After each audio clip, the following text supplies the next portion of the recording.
G'day guys, how you going? And welcome to another episode here on the Everyday Explorer. We're working on our 4J 80 series conversion behind me. I'm putting performance parts in my 4J engine just here. I'm putting adapter plates and stuff in the transmission. I've been working on that and I'll show you that in a second.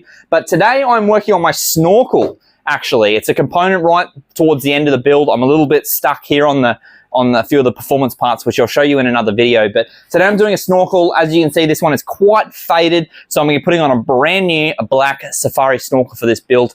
And there's a little bit of a trick as to why I'm doing that. So let me show you that now. All right, here is the snorkel laid out there on the ground. Black safari, brand new. This is their highest flowing snorkel for the 80 series. And come with me and I'll show you why that I've chosen this snorkel in comparison to the one that I've currently got.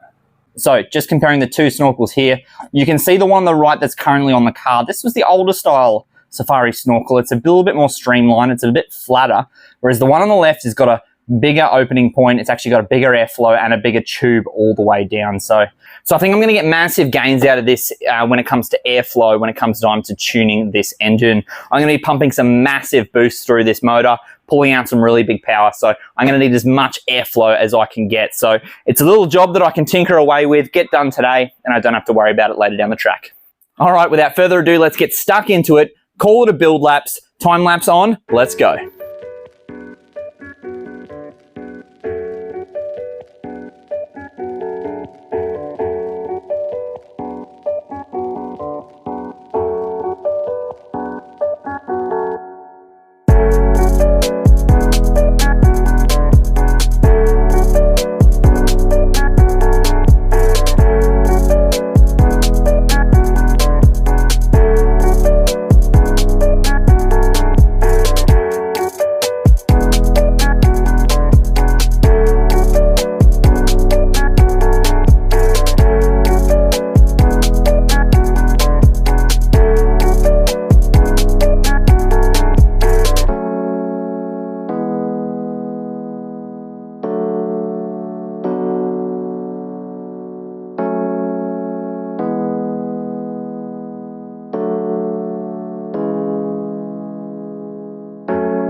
There we go, there she is. It's off, it's a little bit grubby. I thought there'd be a little bit more rust, but there's just a little bit of bubbling paint here, so not too bad.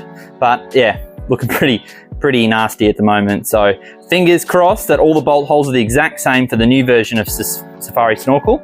And fingers crossed that that little bracket's in the same spot too, because I don't really feel like taking out those super rusty screws there. So yeah, let's give this a go. Build lapse.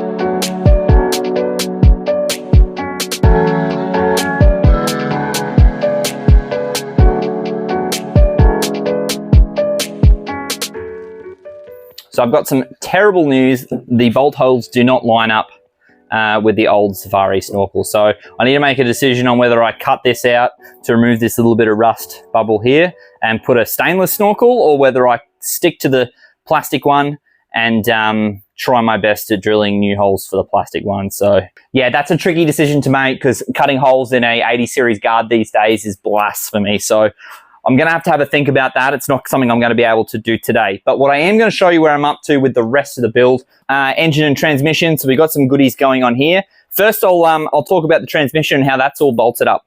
As you can see, I now have the A340e Isuzu transmission here, bolted up to the back of the LandCruiser transfer case. It still is a little bit grubby, but not too bad. Using Aussie 4J adapters, adapter plate there works absolutely beautiful. So the only question mark I've got, because this kit is sort of designed for a 105 series LandCruiser, I'll be the first one to do it for an 80, is the actual shifter.